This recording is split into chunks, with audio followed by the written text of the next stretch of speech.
ആ അച്ഛാ, ആ അതെ, അപ്പൊ നമുക്ക് വായ്പ ശരിയായല്ലോ. പക്ഷെ പൈസ കിട്ടിയില്ല. ഒരാഴ്ച കൂടെ എടുക്കുന്ന പറയുന്നത്. കുറച്ചും കൂടെ പ്രൊസീജിയർ ബാക്കിയുണ്ടേ. അല്ല, 20 ലക്ഷമൊക്കെ വായ്പ എടുക്കുമ്പേ നല്ലൊരു പൈസ തിരിച്ചടവ് വരികയല്ലേ? മാസം കിട്ടുന്ന ശമ്പളത്തിന്റെ പകുതിയോളം വായ്പയുടെ തിരിച്ചടവായിട്ട് പോകും. പിന്നെ LD ക്ലർക്കായിട്ട് ഞാൻ ഇപ്പൊ തുടങ്ങിയിട്ടല്ലേ ഉള്ളൂ. വലിയ ശമ്പളമൊന്നുമില്ല. കുറച്ച് കൊല്ലങ്ങൾക്ക് ശേഷം മെച്ചപ്പെടും. അല്ല, അതൊരു പ്രശ്നമാകല്ലേ മോനെ? അങ്ങനെ ചോദിച്ചാൽ അതൊരു പ്രശ്നമാണ്. അപ്പം എന്ത് ചെയ്യൂ? ഈ വാടക വീട്ടിൽ നിന്ന് നമുക്കൊരു മോചനം വേണ്ടേ? അച്ഛനറിയാലോ, ചെറുപ്പം മുതലേ ഞാൻ ഈ വാടക വീട്ടിലല്ലേ താമസിക്കുന്നത്. ഇപ്പൊ ഗവൺമെന്റ് ജോലി കിട്ടിയപ്പോഴെങ്കിലും സ്വന്തമായ ഒരു വീടുണ്ടാക്കി താമസിച്ചൂടെ? അതാണ് ഞാൻ ആലോചിക്കുന്നത്. മാത്രമല്ല, കല്യാണം കഴിച്ച അനീഷനും കുട്ടി എങ്ങനെ ഈ വാടക വീട്ടിലേക്ക് വരും? സ്വന്തമായ ഒരു വീട്ടിലേക്ക് വരുന്നതല്ലേ അതിന്റെ ഒരു ഭംഗി. എന്തു പറയുന്നത്? അതൊരു സത്യമാണ്. ശരി, എത്രയും പെട്ടെന്ന് നീ വീടിന്റെ പണി തുടങ്ങാൻ നോക്ക്. ഞാൻ ഇപ്പൊ തന്നെ കോൺട്രാക്ടറെ കാണാൻ പോവാ. ഇന്നുമ്പൊക്കെ ജോലി കിട്ടിയ വകയിൽ അഡീഷണോട് ചെലവ് വാങ്ങണോ? എടാ, നിന്റെ കൂട്ടുകാരല്ലേ വരുന്നത്? ഹലോ, എന്തൊക്കെയുണ്ട് ഭായി? എന്താണ് കാണുന്നതല്ലേ? അല്ല അനീഷ് ഭായി, സർക്കാർ ജോലി കിട്ടിയ ശേഷം തീരെ കിട്ടില്ലല്ലോ. അതെ അതെ അതെ, ഒന്നും പറയണ്ട എന്റെ അജിയേട്ടാ. ഇപ്പൊ ജോലി കിട്ടിയ ഓഫീസിലുണ്ടല്ലോ, എന്താ തിരക്കെന്നറിയോ? വൈകുന്നേരം 6 മണിയായാലും ഫ്രീ ആവുന്നില്ല. ഞാൻ ഇവിടെ രാത്രി എത്തും. അതിനുശേഷം എന്താ, വീടിന്റെ ലോണിന് വേണ്ടിയുള്ള ഓട്ടാണ്. സ്വന്തമായിട്ടൊരു വീടുണ്ടാക്കണ്ടേ? അപ്പൊ നമ്മുടെ വാടക വീട്ടിലല്ലേ താമസിക്കും. എന്നിട്ട് നിന്റെ ലോണ് ശരിയായോ? പിന്നെ ലോൺ ശരി, 20 ലക്ഷം കിട്ടി. പക്ഷെ ക്യാഷ് ഒരാഴ്ചക്ക് ശേഷം കിട്ടും. പിന്നെ നമ്മൾ 8 ലക്ഷത്തിനെ അർഹിക്കുന്നുള്ളൂ. എങ്ങനെയൊക്കെയോ ആ മാനേജറുടെ കൈയും കാലൊക്കെ പിടിച്ച് 20 ലക്ഷം ആക്കിയതാ. ഞാനിപ്പോ ജോലിക്ക് കയറിയിട്ടല്ലേ ഉള്ളൂ.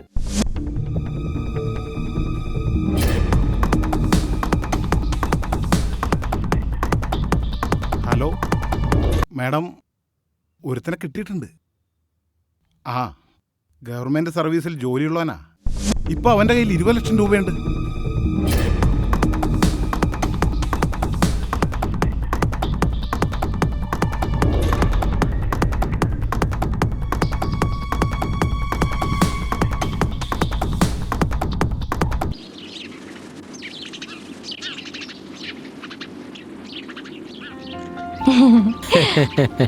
പൊളിച്ചില്ലേ?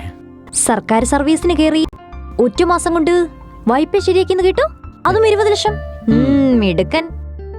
പിന്നെ ഈ സർക്കാർ ഉദ്യോഗസ്ഥന്മാരുടെ സാലറി സർട്ടിഫിക്കറ്റിന് നല്ല വിലയാ. മുമ്പ് ഈ കാര്യം ആളുകൾ പറഞ്ഞപ്പോ ഞാൻ വിശ്വസിച്ചില്ല കേട്ടോ. പക്ഷേ അത് വെച്ച് ഏത് സ്ഥാപനത്തിൽ പോയാലും വായ്പ കിട്ടും. ഗുഡ്. അനീഷേട്ടന് ജോലി കിട്ടിയതോടുകൂടി അച്ഛൻ എന്റെ കല്യാണം നടത്താൻ തിടുക്കം കൂട്ടുന്നു. പക്ഷേ നിലവിൽ ഞങ്ങൾ വാടക വീട്ടിലല്ലേ താമസിക്കുന്നത്. ഒരു വാടക വീട്ടിലേക്ക് നിന്നെ എങ്ങനെ കൊണ്ടുപോകും? സ്വന്തമായ ഒരു വീടുണ്ടാക്കിയതിന് ശേഷം നമ്മൾ വിവാഹം കഴിക്കുന്നു. അതല്ലേ നല്ലത്? അല്ല, എന്നൊന്ന് ആലോചിച്ച് നോക്ക്. അതേതായാലും നന്നായി. പിന്നെ സ്വന്തമായി പറമ്പുണ്ടല്ലോ അല്ലേ? അത് ആലോചിക്കുമ്പോൾ മാത്രമാണ് ഒരു ആശ്വാസം. നിനക്കറിയാലോ, മുമ്പ് പാരൽ കോളേജ് പഠിപ്പിച്ചിരുന്ന സമയത്ത് കിട്ടിയ പൈസക്ക് ഒരു പറമ്പെടുത്ത് വെച്ചിരുന്നു. ഇനിയിപ്പോ അതിലൊരു വീട് ഉണ്ടാക്കണം. എന്തായാലും ഉടനെ പണി തുടങ്ങും. ശരി, ഈ സ്ഥലത്തൊരു വീടുണ്ടാക്കാൻ എത്ര കാലം വേണം? ഒരു 3 മാസമൊക്കെ എടുക്കുന്ന കോൺട്രാക്ടർ പറയുന്നത്. ഗുഡ്. എങ്കിൽ എത്രയും വേഗം നമ്മൾ വീട് പണിയുന്നു, വിവാഹം കഴിക്കുന്നു, അടിച്ചു പൊളിക്കുന്നു. അത് ഉറപ്പല്ലേ?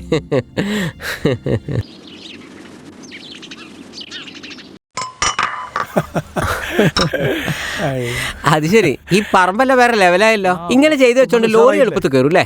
ഇനിയിപ്പോ മഴക്കാലം വന്നാലോ ലോറി കയറാൻ ഒരു പ്രയാസമില്ല. അല്ലെങ്കിൽ ടയർ ഇങ്ങനെ തിരിയില്ലേ? കോറി വേസ്റ്റൊക്കെ ഞങ്ങൾ സ്ഥലം നന്നായി ഉറപ്പിച്ചതാ. നീ എന്നെ ഈ സ്ഥലം ഏൽപ്പിച്ചതിന് ശേഷം ഞാൻ ഒരുപാട് കാര്യങ്ങൾ ചെയ്തിട്ടുണ്ട്. ഈ പറമ്പിൽ 5-6 തെങ്ങെല്ലാം വെട്ടി മണ്ണൊക്കെ ഇട്ട് ഒരു കോളത്തിലാക്കിയിട്ടുണ്ട്. Very good. ഇപ്പൊ ഈ പറമ്പ് കാണാൻ നല്ല ലുക്കായിട്ടുണ്ട്. പിന്നെ ഇതുവരെ ചെലവാക്കിയ പൈസയൊക്കെ ഞാൻ ഉടനെ തരാട്ടോ. അതിനിപ്പോ ഞാൻ പൈസ ഒന്നും ചോദിച്ചില്ലല്ലോ. വായ്പ ശരിയായിട്ടുണ്ട്, പക്ഷെ ക്യാഷ് കയ്യിലേക്ക് വരുന്നേ ഉള്ളൂ. അതൊന്നും പ്രശ്നമാക്കണ്ട അനീഷേ, പണമുള്ള സമയത്ത് നീ തന്നാ മതി. ഓക്കെ. അല്ല, 2 ബാത്ത് അറ്റാച്ച്ഡ് ബെഡ്റൂമും അടുക്കളയും ഹോളൊക്കെ ഉള്ള ഒരു 1500 സ്ക്വയർ ഫീറ്റ് വീട് ഒരു 20 ലക്ഷത്തിനൊക്കെ തീരൂലേ? 20 ലക്ഷത്തിന് തീരൂല. എന്നാലും നമ്മൾ തമ്മിൽ അടുപ്പം വെച്ചിട്ട് ഞാൻ 20 ലക്ഷത്തിന് ചെയ്തു തരാം. ഞാൻ എന്റെ കമ്മീഷൻ ഒഴിവാക്കിട്ടോ. വളരെ നന്ദി. താങ്ക്സ് എടാ. വീടിന്റെ പണിയൊക്കെ പെട്ടെന്ന് തുടങ്ങിക്കോ. നിങ്ങൾ പത്രം വായിക്കല്ലേ? സിമെന്റും കമ്പിയൊക്കെ എമ്മാരി വിലക്കറ്റ. 1 മാസം കഴിഞ്ഞാൽ പിടിച്ചാ കിട്ടൂല. അത് ശരിയാ. പിന്നെ തെരഞ്ഞെടുപ്പ് കാലം വരികയാണ്. ഓരോ തെരഞ്ഞെടുപ്പ് കഴിയുമ്പോഴും സിമെന്റിന്റെ വില കൂടും. അതാണ് നാട്ടു നടപ്പ്. ശരിയാ, ഉടനെ തുടങ്ങും. ഇതൊരു സുവർണാവസരമാണ് സാർ, ഇത് പാഴാക്കരുത്. തീർച്ചയായും സാർ അത് നഷ്ടപ്പെടുത്തരുത്. യെസ്, സാർ 1,00,000 രൂപ നിക്ഷേപിച്ചാൽ മാസം തോറും 16,000 രൂപ സാറിന് കിട്ടും. എന്തൊരു ലാഭാണ്, ഒന്ന് ആലോചിച്ച് നോക്ക്. അപ്പോ 20 ലക്ഷമൊക്കെ നിക്ഷേപിച്ചാലോ 3,20,000 സാറിന് കിട്ടും. നല്ല അതെ, അതെ. ഓഫറല്ലേ? 20 ലക്ഷം ഇട്ടാം പലിശയായിട്ട് മാസം തോറും 3,20,000. 16% അതെ. മാസം തോറും. അതെ അതെ, വർഷമല്ല. വർഷത്തിനല്ല. അതായത് 6 മാസം കൊണ്ട് സാർ നിക്ഷേപിച്ച പണം ഇരട്ടിയായിട്ട് റിട്ടേൺ ആകും. UC company 3 lakh crore ആസ്തിയുള്ള കമ്പനിയാ. ഇത്രയും ഇൻകം ഇന്ത്യ രാജ്യത്ത് വേറെ എവിടെയെങ്കിലും കിട്ടുമോ? പക്ഷേ ഈ കമ്പനിയൊക്കെ വിശ്വസിക്കാവോ? പിന്നെ UC ഇന്റർനാഷണൽ കമ്പനിയൊക്കെ ലോകം മുഴുവൻ അറിയപ്പെടുന്നതല്ലേ. ആണോ? ഇവർക്ക് സ്വന്തമായിട്ട് വെബ്സൈറ്റ് ഉണ്ട്. ഓക്കെ, ഞാൻ ചെക്ക് ചെയ്യാം. നിങ്ങൾ ഗൂഗിളിൽ സെർച്ച് ചെയ്ത് നോക്കൂ. മനസ്സിലായില്ലേ? ഓക്കെ. അല്ല, എന്റെ ഒരു സംശയമാണ്, ഈ കമ്പനിക്ക് എങ്ങനെ ഇത്രയും റിട്ടേൺ കൊടുക്കാൻ പറ്റുന്നേ? UC കമ്പനി എന്നാൽ യുണൈറ്റഡ് സ്റ്റേറ്റ് ഇന്റർനാഷണൽ കമ്പനി എന്നാണ്. ഓ. അത് വേൾഡ് വൈഡ് ആണ്. ശരി. ഇവർ വലിയ വലിയ കമ്പനികളിലാണ് ഷെയർ നിക്ഷേപിക്കുന്നത്. ഓ, അങ്ങനെ. അതുകൊണ്ടാണ് ഇവർക്ക് ഇത്രയും ലാഭം കൊടുക്കാൻ പറ്റുന്നത്. അപ്പൊ സാറിന്റെ പണം ആദ്യം UC കമ്പനിയിൽ നിക്ഷേപിക്കുക. എന്താ? 6 മാസം കൊണ്ട് പണം ഇരട്ടിയാകും. അതിനുശേഷം വീട് പണി നടത്താം. അതല്ലേ ബുദ്ധി. അതെ സാറേ, ഈ വിഷയത്തിൽ ഇനി ഒരു ആലോചന വേണ്ട. നിങ്ങളുള്ള സ്നേഹം കൊണ്ടാട്ടോ ഇത് പറയുന്നത്. അതെ. ഓക്കെ, ഞാനും ചിന്തിച്ചിട്ട് പറയാം. UC കമ്പനി മറക്കരുത് സാർ. വീണ്ടും കാണാം. ഓക്കെ, അപ്പോ ഞങ്ങളെ നിരാശരാക്കരുത്. ശരി എന്നാല്. Okay madam. എടാ അനീഷേ, ഞാൻ പറഞ്ഞില്ലാന്ന് വേണ്ട, ഇതിലെന്തോ ഒരു ഉടായിപ്പുണ്ട്. അവർക്ക് ഇത്രയും ലാഭം എങ്ങനെ കൊടുക്കാൻ പറ്റൂ? നീ ഇമ്മാതിരി കാര്യങ്ങളിലൊന്നേ തല വെച്ച് കൊടുക്കണ്ട. അച്ഛൻ ഒരു കാര്യം മനസ്സിലാക്കണം. ഒരു മാസം 16% വെച്ചാണ് അവർ കൊടുക്കുന്നത്. 20 ലക്ഷത്തിന് മാസം തോറും 3,20,000 കിട്ടുന്നത്. ഇത് ഭയങ്കര ലാഭമല്ലേ? ഞാൻ ആലോചിക്കുന്ന 6 മാസം കൊണ്ട് തന്നെ മുതൽ പലിശയായിട്ട് കിട്ടുമല്ലേ? പിന്നെ ഈ UC കമ്പനിയെ കുറിച്ചൊന്ന് ഡീറ്റെയിൽ ആയിട്ട് പഠിക്കണം. അതാണ് ഞാൻ പറയുന്നത്. വെറും പറ്റിക്കലാക്കി ഇതൊക്കെ. ഞാൻ നിന്നോട് പറഞ്ഞത് മറക്കണ്ട. അച്ഛൻ എങ്ങനെയൊന്ന് പറഞ്ഞു മനസ്സിലാക്കുക. ഇവനൊക്കെ എത്രയും വിദ്യാഭ്യാസം ഉണ്ടായിട്ട് എന്ത് കാര്യം? ഇതൊരു തരികിട കമ്പനിയാണെന്നുള്ള മനസ്സിലാക്കാൻ ഇവന് കഴിഞ്ഞില്ലല്ലോ.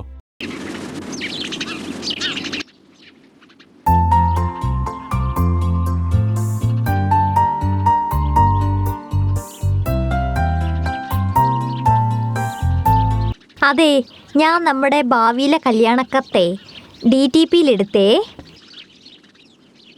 അനീഷ വെഡ്സ് അനീഷ്. അടിപൊളിയല്ലേ? നമ്മുടെ രണ്ടാളുടെ ഫോട്ടോ ഒക്കെ ഇട്ട് കിടുക. ഓക്കെ, ഞാൻ ചെക്ക് ചെയ്യാം. നിങ്ങളത് നോക്കുക പോലും ചെയ്തല്ലോ. ഇപ്പൊ ജോലി കിട്ടിയ ഓഫീസിലുണ്ടല്ലോ, എന്താ തിരക്കെന്നറിയോ? അല്ലെങ്കിലും നിങ്ങൾക്ക് ജോലി കിട്ടിയതിന് ശേഷം എന്നെ വലിയ മൈൻഡ് ഒന്നും ഇല്ലല്ലോ. എന്താ വേറെ വല്ല പെണ്ണുങ്ങൾ കയറി കൂടിയോ? ശരി, എങ്കിൽ നാളെ പാർക്കിൽ കാണാം.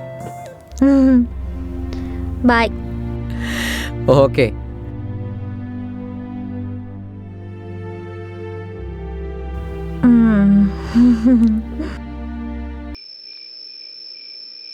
എടാ, നീ അറിഞ്ഞോ, കഴിഞ്ഞ സാമ്പത്തിക വർഷം നമ്മുടെ UC ഇന്റർനാഷണൽ കമ്പനി വലിയ സാമ്പത്തിക നേട്ടം ഉണ്ടാക്കി. ലോകം മുഴുവൻ 10,000 കോടി രൂപയുടെ ബിസിനസ് ഉണ്ടാക്കി. കേരളത്തിൽ മാത്രം 2,000 കോടി രൂപയുടെ ഇൻവെസ്റ്റ്മെന്റ് കിട്ടി. ഗുഡ്. ഈ സാമ്പത്തിക വർഷം നമുക്ക് ആ റെക്കോർഡ് തകർക്കണം. അത് നിങ്ങളൊക്കെ ശ്രമിച്ചാൽ കിട്ടും. അല്ല, ഈ മാസം പുതിയ ബിസിനസ് വല്ലതും നടന്നോ? പുതിയ ഓഫറൊക്കെ ഉണ്ട്. ഞാൻ കഴിയുന്നതും ഈ ലോട്ടറി അടിച്ച ആള്, സ്ഥലം വിറ്റ ആള്, ഇപ്പൊ പെൻഷനായ ആളുകൾ, ഇവരെയൊക്കെയാണ് ഞാൻ നോക്കുന്നേ. Very good. അതായത് പണം കയ്യിലുള്ളവരെ മാത്രം നോക്കിയാൽ മതി, അല്ലാതെ ദരിദ്രവാസികളെ നോക്കണ്ട. അതെ. അല്ല സാറേ, കഴിഞ്ഞ മാസത്തെ കമ്മീഷനൊന്നും വന്നില്ല. ഇതുവരെയൊക്കെ കമ്മീഷൻ കറക്റ്റായി വരാറുണ്ടായിരുന്നു. ഞാൻ 50 ലക്ഷത്തിന്റെ ഇൻവെസ്റ്റ്മെന്റ് നടത്തിച്ചതാണേ. അതായത് അതിന്റെ 30% 15 ലക്ഷം രൂപ എനിക്ക് കമ്മീഷനായി കിട്ടണ്ടേ? ഇതുവരെ വന്നില്ല. ഉറപ്പായും കഴിഞ്ഞ മാസം വരെ നിനക്ക് കൃത്യമായിട്ട് പണം വന്നതല്ലേ? നമ്മൾ ചെയ്യുന്നതിന്റെ 30% ഓരോ മാസവും 10-ാം തീയതിക്കുള്ളിൽ അക്കൗണ്ടിൽ ക്രെഡിറ്റ് ആകും. ഓക്കെ, ധൈര്യമായിരിക്കും. ഞാൻ ചോദിച്ചെന്നേ ഉള്ളൂ. മാസം 16% കിട്ടുന്നു കേട്ടപ്പോൾ പിന്നെ ഞാൻ ഒന്നും നോക്കിയില്ല. UC ഇന്റർനാഷണൽ കമ്പനിയിൽ ആ 20 ലക്ഷം ഇടാൻ തീരുമാനിച്ചു. UC ഇന്റർനാഷണൽ കമ്പനിയോ? ഇങ്ങനെ ഒരു കമ്പനിയെ കുറിച്ച് ഞാൻ കേട്ടിട്ടേ ഇല്ല. അത് ലോകം മുഴുവൻ വളരെ ഫേമസ് ആയ ഒരു കമ്പനിയാ. നോക്ക്, വെറുതെ 20 ലക്ഷം രൂപ കൊണ്ട് കൊടുക്കണ്ട, മൊത്തം നഷ്ടപ്പെടും.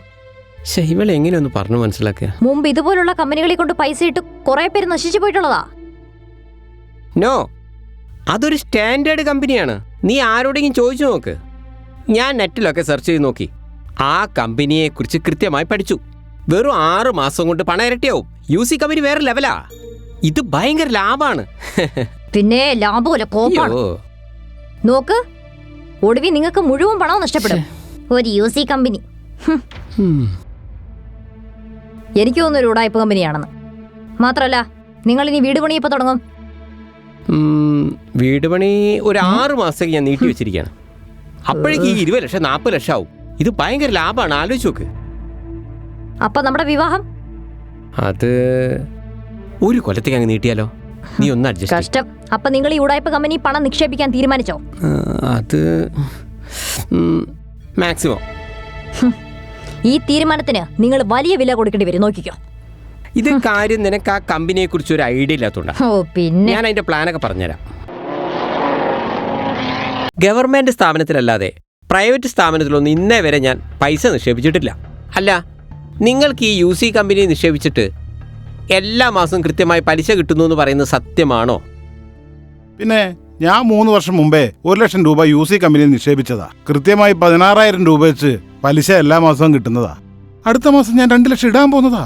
പക്ഷേ കമ്പനി നഷ്ടത്തിലാവുമോ? ഈ കമ്പനി ഒരിക്കലും നഷ്ടത്തിലായിരിക്കൂല. നല്ല ലാഭത്തിലോടുന്ന കമ്പനിയാടാ. അല്ല, ഈ 3 വർഷമായി നിങ്ങൾ ഇങ്ങനെ നിക്ഷേപിച്ച കാര്യം എന്നോട് ഇതുവരെ പറഞ്ഞിട്ടില്ലല്ലോ. അല്ല അല്ല അത് ഞാൻ വിട്ടുപോയതാടാ. അല്ല, ഞാൻ ഇതിനു മുമ്പ് ഇങ്ങനെ ഒരു കമ്പനിയെ കുറിച്ച് കേട്ടിട്ടില്ല. അല്ല, സംഭവം നല്ല കമ്പനിയാടാ. ഇത്രയും പലിശ കിട്ടുന്നുണ്ടല്ലേ? പിന്നെ എനിക്കറിയാവുന്ന എത്രയോളം നിക്ഷേപിച്ചിട്ടുണ്ട്. പക്ഷേ ഞാൻ വീടിനായി എടുത്ത വായ്പയാണ് ഈ കമ്പനിയിൽ മൊത്തമായി നിക്ഷേപിക്കുന്നത്. 20 ലക്ഷം രൂപ. അത് റിസ്ക് ആവുമോ? ഏയ്, ഒരു റിസ്കുമില്ലടാ. നീ ധൈര്യത്തിൽ നിക്ഷേപിച്ചോ. ഞാൻ ഗ്യാരണ്ടി. കേരളത്തിൽ എത്രയോ ശാഖയുണ്ടടാ അവർക്ക്. ഉറപ്പാണോ? ഹായ് അനീഷ്, ആ, എന്തായി തീരുമാനം? അത് ഞാൻ ഈ വിഷയം ഡിസ്കസ് ചെയ്തിട്ടോ. അച്ഛനും എൻ്റെ ഒരു കൂട്ടുകാരിയുണ്ട് അനീഷ. അവരെല്ലാം ശക്തമായി ഇതിനെ എതിർക്കുന്നു. എനിക്ക് ആകെ കൺഫ്യൂഷനാവുന്നു. അതിന്റെ ആവശ്യമൊന്നുമില്ല. ഈ കമ്പനിയെ കുറിച്ച് അവർക്ക് യാതൊരു വിവരവും ഇല്ല. അതാണ് അവരുടെ പ്രശ്നം. 6 മാസം കൊണ്ട് പണം ഇരട്ടിയാവുമ്പോൾ അവര് വിശ്വസിച്ചോളും. നല്ല കമ്പനിയാ. എനിക്കൊരു തീരുമാനം എടുക്കാൻ പറ്റുന്നില്ല. പൈസ ഇടാല്ലേ? ഒന്നും നോക്കാനില്ല. ധൈര്യത്തിലിട്ടോ. നിങ്ങളെയൊക്കെ വിശ്വസിച്ചാണ് ഞാൻ ഇതിൽ നിക്ഷേപിക്കുന്നത്. നാളെ തന്നെ കേട്ടോ. എന്നാലും 20 ലക്ഷം രൂപ നീ ആ കമ്പനി നിക്ഷേപിച്ചു അല്ലേ? ഓ, എനിക്കിത് വിശ്വസിക്കാൻ പറ്റുന്നില്ല. ഒരു കുഴപ്പമില്ല. നല്ലൊരു ഇന്റർനാഷണൽ കമ്പനിയാ. നിന്റെ അച്ഛൻ്റെ വാക്കിനൊന്നും നീ ഒരു വിലയും കൊടുത്തില്ല. ഇനി ഭാവിയിൽ എന്തെങ്കിലും പ്രശ്നം വന്നാൽ നീ എന്നോട് വന്ന് പറയരുത്, മനസ്സിലായോ? മേഡം ഒരു കാര്യം മനസ്സിലാക്കണം. ഞാൻ വളരെ കഷ്ടപ്പെട്ട അനീഷ് എന്ന പയ്യനെ പരിചയപ്പെടുത്തി തന്നത്. ആളെ പിടിച്ചു തന്നാ കമ്മീഷൻ തരാമെന്ന് നിങ്ങൾ എന്നോട് പറഞ്ഞല്ലേ? എന്നിട്ടെന്താ ഇതുവരെ ഒന്നും തരാത്തേ? അയാളുടെ കയ്യിൽ നിന്ന് 20 ലക്ഷം രൂപ നിങ്ങളുടെ കമ്പനിയിൽ നിക്ഷേപിച്ചിട്ടുണ്ട്. നിങ്ങൾക്ക് കമ്മീഷനും കിട്ടിയിട്ടുണ്ട്. അതെ, അതിന് അതിനെ നിങ്ങൾ 30% കമ്മീഷൻ വാങ്ങിയില്ലേ? അതിൽ നിന്നൊരു പങ്ക് എനിക്ക് തരണമെന്നാ പറഞ്ഞത്. മേഡം, നിങ്ങൾ വാക്ക് പാലിക്കണം. ഞാനിപ്പോ ഒരു 50,000 രൂപ ഗൂഗിൾ പേ ചെയ്ത് തരാം. 50,000 രൂപയോ? അതൊന്നും പറ്റില്ല. മോശം. എൻ്റെ ഒരു ഉറ്റ സുഹൃത്തിനെ ഞാൻ ചതിച്ചത്. ഉള്ള കള്ളത്തരം മുഴുവൻ പറഞ്ഞിട്ടാ അവൻ ഈ പൈസ ഇതിലിട്ടത്.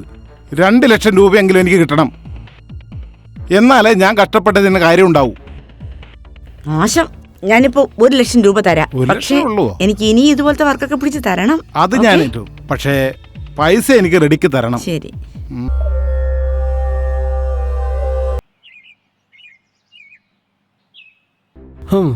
ഈ മാസം ഭയങ്കര സാമ്പത്തിക ടൈറ്റടി. അല്ല, കഴിഞ്ഞ മാസം ഒരു ഉടായ്പ കമ്പനിയിൽ കൊണ്ട് പൈസ നിക്ഷേപിച്ചിട്ട് എന്തായി? അവരിൽ നിന്ന് വല്ല പലിശയും കിട്ടിയോ? ഉടായ്പ കമ്പനിയല്ല, UC കമ്പനി. പലിശ എല്ലാ മാസവും 10-ാം തീയതി നമ്മളെ അക്കൗണ്ടിലേക്ക് ക്രെഡിറ്റ് ആവുന്ന പറയുന്നേ. എന്നിട്ടിപ്പോ ഈ മാസം 25 ആയല്ലോ. എന്നിട്ടെന്താ പലിശ വരാത്തേ? അത് വരികയായിരിക്കൂ. നീ ഇങ്ങനെ നെഗറ്റീവ് പറയല്ലേ? ആ കമ്പനിക്കാരൻ നിങ്ങളെ പറ്റിച്ചു എന്നാ എനിക്ക് തോന്നുന്നേ. ആ കമ്പനിയുടെ പേര് തന്നെ UC കമ്പനി എന്നാ. എന്ന് വെച്ചാ ഉടായിപ്പ് കമ്പനി. ഓ, നീ നിന്റെ കരിനാക്കോട്ട് ഒന്നും പറയല്ലേ. പറയുന്നതാ കുറ്റം.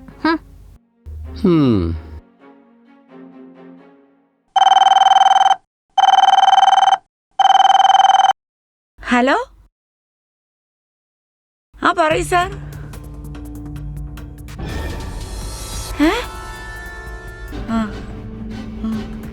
പക്ഷേ കസ്റ്റമേഴ്സിനോട് നമ്മൾ എന്തു പറയും സാർ?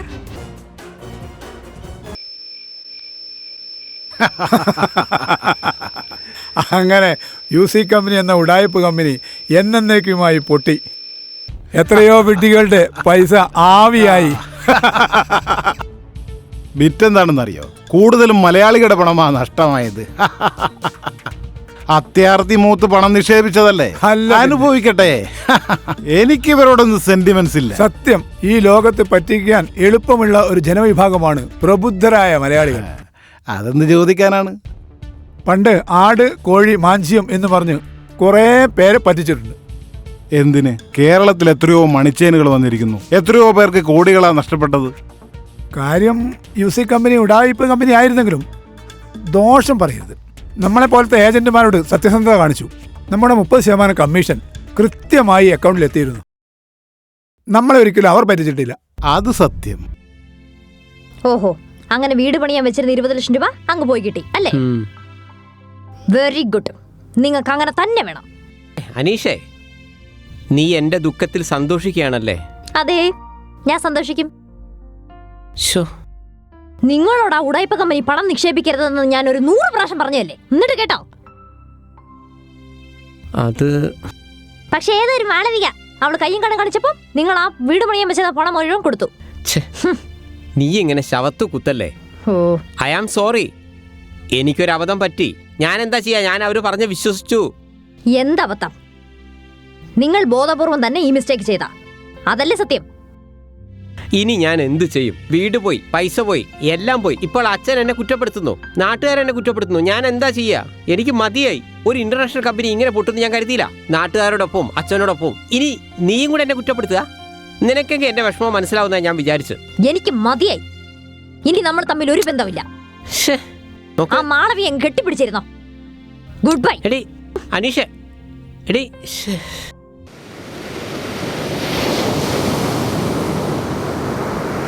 നീ ഇത് അനുഭവിക്ക്. ഞാൻ അന്നേ പറഞ്ഞല്ലേ ഈ ഉടായ്പ കമ്പനിയിലൊന്നും തലവെക്കണ്ടെന്ന്. എന്റെ വാക്കിന് നീ വില വെച്ചോ? എന്റെ ഒരു ഉപദേശവും നീ കേട്ടില്ല. ഏതായാലും നന്നായി കിഷച്ച. ഞാൻ ഇതിന്റെ പ്രശ്നം എന്താ വെച്ചാല് കഴിഞ്ഞ വായ്പ എടുത്തത് തിരിച്ചടക്കണ്ടേ? അതിന് ഇവന് വല്ല ബോധവും വേണ്ടേ? അതാണ് പ്രശ്നം. വായ്പ എന്ന് പറയുന്നത് എന്റെ ശമ്പളത്തിന്റെ പകുതിയോളം വരും. ആണോ? ഷോ, ഇതിപ്പോ ഒന്നും നടന്നതുമില്ല. എന്റെ വീട് നടന്ന സ്വപ്നവും പോയി. ഇനിയിപ്പോ എന്താ ചെയ്യാ? എന്നാൽ ഇങ്ങനെ കുറച്ചും കൂടി ശ്രദ്ധിച്ച് പൈസ ഇട്ടാ പോരായിരുന്നോ? അല്ല, ഇതറിഞ്ഞിട്ട് അനീഷ് എന്ത് പറഞ്ഞു? അവൾ ഈ കല്യാണത്തിൽ നിന്ന് പിന്മാറി. കഷ്ടായി പോയി. UC കമ്പനി പൊട്ടി എന്റെ പൈസ പോയിന്ന് കേട്ടപ്പോ അവൾക്ക് ഇനി കല്യാണത്തിന് താല്പര്യമില്ല എന്ന് പറയുന്നു. മാത്രമല്ല, ശമ്പളത്തിന്റെ പകുതിയോളം തിരിച്ചടവ് എന്നൊക്കെ പറയുമ്പോൾ അവക്ക് ദഹിക്കുന്നില്ല. കല്യാണം നമ്മൾ ഉറപ്പിച്ചായിരുന്നില്ലേ? ആ കുട്ടിയെ പറഞ്ഞിട്ട് ഒരു കാര്യമില്ല. അവൾ ഇതിനൊക്കെ നിരപരാധിയാ. എന്ത് ചെയ്യാനാ? അനുഭവിക്കന്നെ. നല്ലൊരു കുട്ടിയായിരുന്നു അനീഷ. എന്നാലും നീ വലിയ അബദ്ധാടാ കാണിച്ചത്. മുമ്പ് ആ കമ്പനിയിൽ പൈസ നിക്ഷേപിച്ചിട്ട് നിങ്ങൾക്ക് കൃത്യമായ പൈസ കിട്ടിയെന്നല്ല പറഞ്ഞ്? കിട്ടിയിരുന്നില്ലേ? എനിക്ക് പൈസ കിട്ടിയിരുന്നു. ഇപ്പൊ എന്താ ചെയ്യാ? എന്റെ 1 ലക്ഷം കൂടി പോയി. നിങ്ങളൊക്കെ പറഞ്ഞിട്ടാ ഞാൻ അതിൽ നിക്ഷേപിച്ചു. എന്നിട്ടിപ്പോ എനിക്ക് പൈസ പോയി. പലിശ എനിക്ക് കിട്ടിയെന്ന് പറയുന്നത് സത്യ. പക്ഷേ ആ കമ്പനി ഇങ്ങനെ പൊട്ടൂന്ന് ഞാൻ വിചാരിച്ചില്ലടാ.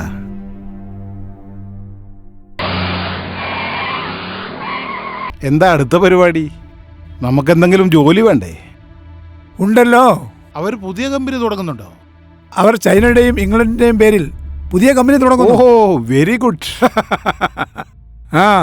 നമുക്ക് വീണ്ടും കാണാം. ചൈനന്റെ ഒക്കെ പേരിലാണ് അത് ഉറപ്പല്ലേ നമ്മുടെ പുതിയ കമ്പനി തുടങ്ങാൻ പോകുന്നത്.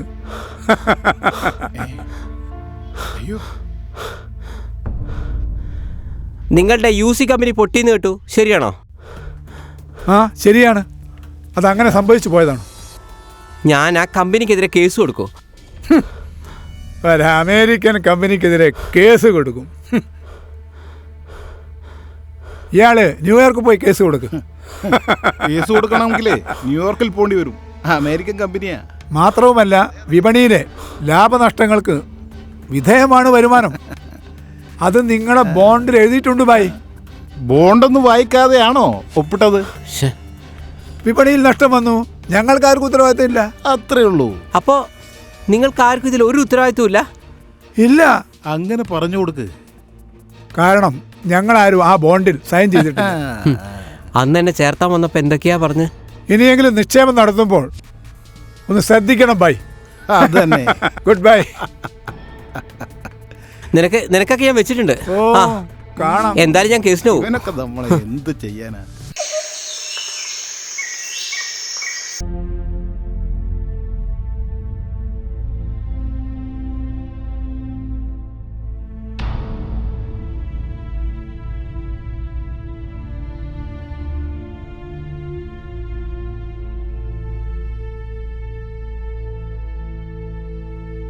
അനീഷേ, മോനെ മോനെ അനീഷേ, മോനെ നീ, ഞാൻ നിന്നോട് വെറുതെ പറഞ്ഞല്ലായിരുന്നോ?